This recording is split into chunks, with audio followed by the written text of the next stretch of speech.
chơi thêm. Xin chào tất cả các bạn. Hôm nay thì là một buổi sáng sớm mà tốt lành. Và hôm nay thì sáng sớm hôm nay là tôi đi săn lưới. Hôm qua thì tôi có thả lưới ở đây này. Tôi thả lưới cái chỗ này, cái vũng này. Thế nhưng mà quả nhiên là cá có nhiều không tưởng. Thấy thành quả của tôi là như sáng ngày hôm nay á, tôi sẽ qua một chút cho các bạn xem. Đây là tất cả đây là những cái con cá mà dính được một cái lưới. Nếu như mà được nhiều lưới thì khẳng định với các bạn là được rất nhiều con. Nhưng mà đây là chỉ có một lưới và có một con đã chết rồi, còn nhiều con đang sống đây các bạn ạ. Đây là một trong những con cá suối mà cực kỳ ngon và không hề đâu có cả. Và tôi rất tuyệt vời đó là tôi được sống tại một vùng đất mà có nhiều con suối và nhiều cá như thế này. Và đây chỉ là một trong những con nhỏ thôi và vẫn chưa có được con to các bạn ạ. Đây là tôi sẽ cho các bạn xem rõ này. Đây có nhiều cá cực luôn các bạn ạ. Đây, cá là ngon vô cùng luôn. Và lát nữa thì chắc tôi sẽ làm gỏi này. Đây, cá này thì là một trong những cá mà cực kỳ ngon. Đây là tôi chẳng biết cá tên gì cả các bạn ạ. Đây tôi chỉ biết tên gọi nó là cá suối thôi. Đây, cái con nhỏ cũng có, con to cũng có. Đây con nhỏ đây. Và những cái con này thì tôi lại không biết tên, là không biết là tên như thế nào. Và đây là thành quả của tôi trong buổi sáng ngày hôm nay. Đấy, trong vòng chỉ một lưới thôi nó có được khoảng độ gần 20 con và tôi chỉ thả đúng duy nhất một lưới các bạn ạ. Nếu như mà tôi mà thả được nhiều lưới thì tôi khẳng định nó sẽ được gấp đôi đây nữa. Đây tôi sẽ quay cái lưới của tôi cho các bạn xem. Đây này, đây chính là cái lưới các bạn ạ. Đây chính là cái lưới đánh cá đây. Đây gọi là cái lưới đánh cá đây các bạn ạ. Đấy, nó chỉ là một đoạn ngắn thế này thôi và ngắn nhỏ thế này thôi. Thế nhưng mà hôm qua tôi thả chỗ này các bạn, thả ở chỗ này và sáng nay thì được 3 ngày cá. Và đây còn rất nhiều vũng nữa. Và cái con suối này thì cũng khá là to. Và đây thì cũng cách nhà tôi khoảng độ là 30 mét. Và nhà tôi thì ở rất là gần suối, đó chính là vậy. Đây là cá thì nếu như mà chỉ sợ mình không có sức để làm thôi. Nếu như mà mình mong muốn có sức á, thì có nhiều cá vô cùng luôn. Anh em bạn bè nào mà có nhu cầu hay là ví dụ như mà ai muốn thử những món cá suối chẳng hạn, thế thì có thể là inbox trực tiếp với tôi, hoặc là có thể là nhắn tin qua cho tôi, hoặc là lên chỗ tôi để tôi sẽ mời mọi người đi làm thử bữa cá. Đây là thành quả cá của sáng ngày hôm nay các bạn ạ. Đây có phải hai con nhỏ nhỏ với ti nữa này. Đấy, con mà to bằng đầu ngón tay nó cũng được hết đó các bạn nhé. Còn đây là cái con to hơn. Và đây vẫn chưa phải con to đâu, còn nhiều con to nữa. Nhưng mà tôi chỉ thả duy nhất chỗ này thôi. Nếu như mà tôi thả chỗ vũng nào mà nó sâu hơn nữa và nó to hơn nữa thì tôi khẳng định là sẽ có nhiều cá các bạn ạ. Và nước thì đây cũng khá là chảy là xiếc. Tôi sẽ quay một chút cho các bạn xem. Cũng như nước thì chảy khá là xiếc này các bạn ạ. Đây này, hôm qua tôi thả ở chỗ này. Đấy, tôi thả duy nhất chỗ này thôi. Đấy, mà được cá khá là nhiều. Đấy, ít nhất là cũng khoảng hơn 20 con. Sẽ qua một chút con suối nhà tôi cho các bạn xem. Để ví dụ như đây này, nếu như mà đây thả được lưới nhiều thì nó sẽ có nhiều cá. Hôm qua tôi chỉ thả duy nhất chỗ này thôi. Tôi thả duy nhất chỗ này thôi mà nó được khá là nhiều. Đấy, được khoảng gần 20 con.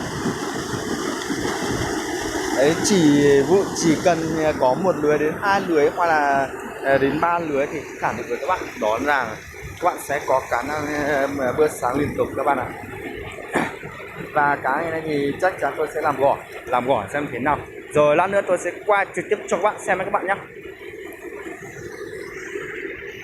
Mà lúc nãy cho đến tận giờ tôi vẫn chưa giới thiệu đó là tôi tên gì và tôi quê ở đâu.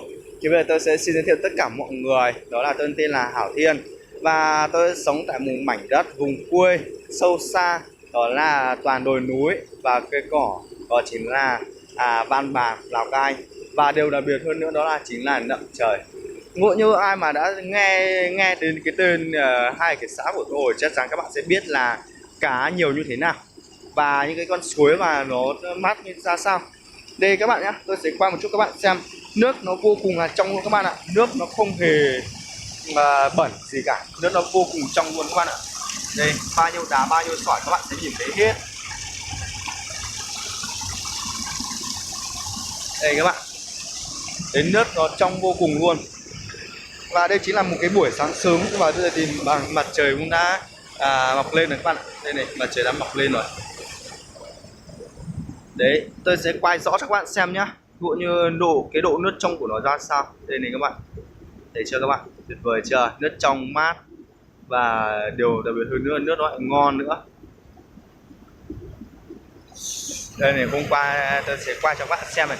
Hôm qua tôi bắt đầu thả từ chỗ này. Đấy, tôi thả từ chỗ này vòng về đây thôi, để vòng về đến cái đá này. Đấy, tôi chỉ thả một đoạn lưới ngắn thế này thôi. Đấy, nhưng mà được cá khá là nhiều. Cái nước thì nó vô cùng là trong luôn. Nếu như mà ai muốn đi bắt cá hay là như thế nào thì có thể liên hệ với tôi. Đấy, nước nó vô cùng là trong luôn các bạn ạ. Đây này, đấy, nước rất là trong.